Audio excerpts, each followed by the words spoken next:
Bismillahirrahmanirrahim. Assalamualaikum warahmatullahi wabarakatuh. Waalaikumsalam warahmatullahi wabarakatuh. Yang terhormat kepada Bapak Mani SPDD selaku dosen pengampu mata kuliah Pendidikan IPA dan Tinggi dan teman-teman yang saya banggakan. Pertama-tama marilah kita panjatkan puji syukur atas kehadiran Allah Subhanahu wa taala yang telah memberikan rahmat serta hidayahnya kepada kita semua sehingga kita dapat hadir di dalam kelas ini dan keadaan sehat walafiat. Kedua kalinya sholawat beserta salam kita sanjung agungkan kepada junjungan kita yakni Habibah Nabi Muhammad sallallahu alaihi wasallam yang kita nanti-nantikan syafaatnya di yaumil qiyamah. Perkenalkan, nama saya Nuzulia Saniatur Rahma. Di sini saya akan mempresentasikan materi yang berjudul Sistem Pencernaan pada Manusia.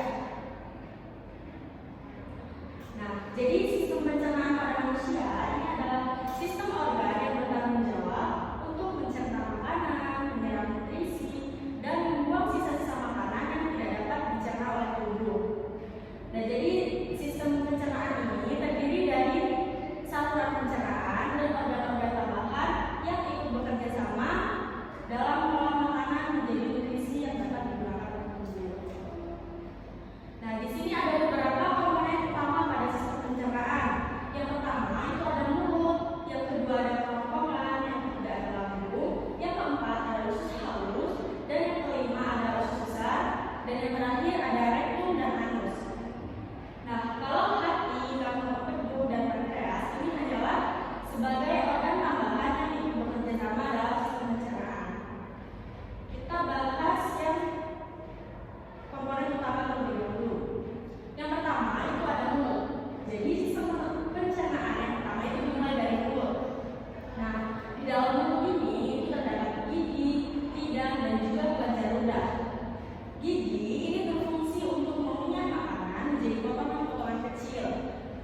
Jadi ketika makanan masuk ke dalam mulut, makanan akan dikunyah oleh gigi dan sehingga menjadi potongan-potongan kecil, kemudian ditelan ke kerongkongan. Kemudian lidah ini berfungsi untuk membantu mengaduk makanan dan juga membentuk bolus. Lidah juga berfungsi untuk mengaduk makanan dengan air liur dan juga mengarahkan makanan agar terdidik secara merata oleh gigi, kemudian ditelan ke kerongkongan. Terus ada kelenjar ludah. Kelenjar ludah ini berfungsi untuk menghasilkan air liur yang mengandung enzim amilase untuk memecah karbohidrat. Sistem pencernaan yang selanjutnya yaitu ada kerongkongan atau esophagus. Kerongkongan ini merupakan sebuah saluran dengan panjang kurang lebih sekitar 25 cm yang berfungsi untuk menyalurkan makanan dari mulut menuju ke lambung. Nah, jadi di kerongkongan ini ada sebuah gerakan yang namanya gerakan peristaltik. Gerakan peristaltik ini adalah gelombang kontraksi otot yang membantu mendorong makanan untuk menuju ke lambung. Yang selanjutnya yaitu ada lambung. Setelah menerima makanan, lambung ini akan menghasilkan zat asam lambung dan enzim pepsin untuk memecah protein dan melanjutkan proses pencernaannya. Nah, selain itu lambung ini berfungsi untuk mengaduk makanan menjadi cairan semi cair yang disebut dengan khimus. Selain ini untuk mengaduk makanan, lambung juga berfungsi untuk membunuh mikroorganisme yang mungkin terdapat pada makanan sehingga tubuh kita terhindar dari kuman akibat penyakit. Yang selanjutnya ada usus halus. Di usus halus ini makanan akan dipecah lebih lanjut dengan bantuan enzim. Jadi di usus halus ini ada namanya duodenum. Duodenum ini adalah bagian pertama pada usus halus di mana sebagian besar pencernaan kimiawi ini terjadi yang dibantu dari enzim dari pankreas dan kantong empedu. Kemudian ada jejunum dan ileum. Nah, jejunum dan ileum ini adalah bagian tengah dan bagian akhir pada usus halus di mana proses penyerapan nutrisi ini terjadi. Jadi kalau di duodenum itu bertanggung jawab untuk melanjutkan proses makanan. Nah, sedangkan di jejunum dan ileum bertanggung jawab untuk penyerapan nutrisi ke dalam aliran darah. Kemudian yang selanjutnya ada usus besar atau paru. Nah, di usus besar ini terjadi penyerapan air dan garam dari sisa-sisa makanan dan membentuk tinja dari bahan yang tidak tercerna. Maksudnya adalah ketika kita makan, tubuh kita ini kan mengolah makanan menjadi nutrisi yang dapat digunakan oleh tubuh. Namun ada beberapa makanan yang tidak dapat dicerna oleh tubuh seperti serat makanan dan lain-lain. Nah, sisa-sisa makanan yang tidak dapat dicerna ini tadi itu akan membentuk tinja atau feses. Dan pada umumnya proses pengolahan makanan hingga menjadi tinja itu kurang lebih sekitar 30 sampai 40 jam. Selain itu, usus besar juga berfungsi untuk menjaga keseimbangan elektrolit yang terdapat pada tubuh kita.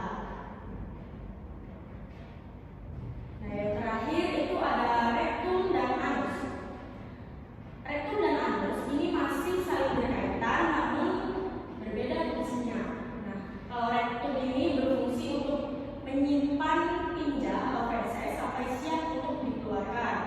Jadi ketika rektum ini sudah terisi penuh oleh feses dan feses yang di dalam ini sudah siap untuk dikeluarkan, maka tubuh kita akan merespon dalam bentuk rasa mulas dan rasa ingin buang air besar. Nah, sedangkan anus dia ini berfungsi untuk mengontrol pengeluaran tinja melalui kontraksi otot, yaitu otot dasar pada panggul yang memiliki tugas untuk mengendalikan keluarnya feses. Nah, selanjutnya ke organ tambahan. Nah, organ tambahan yang pertama itu adalah pankreas. Pankreas ini berfungsi untuk menghasilkan enzim pencernaan, yaitu enzim amilase, lipase, dan protease yang diekspresikan ke dalam usus halus dan juga menghasilkan hormon insulin dan glukagon untuk mengatur gula darah. Kemudian yang selanjutnya ada hati. Hati ini berfungsi untuk menghasilkan empedu yang membantu mencerna lemak dan juga memproses nutrisi yang diserap oleh usus halus. Nah, yang terakhir itu ada kantong empedu. Kantong empedu ini berfungsi untuk menyimpan dan mengeluarkan empedu ke dalam duodenum untuk membantu pencernaan lemak. Nah, itulah materi yang dapat saya sampaikan. Selanjutnya adalah sesi tanya jawab. Yang ingin bertanya, saya persilahkan. Saya bertanya, ya, baik. Perkenalkan, nama saya Maulida Zahra.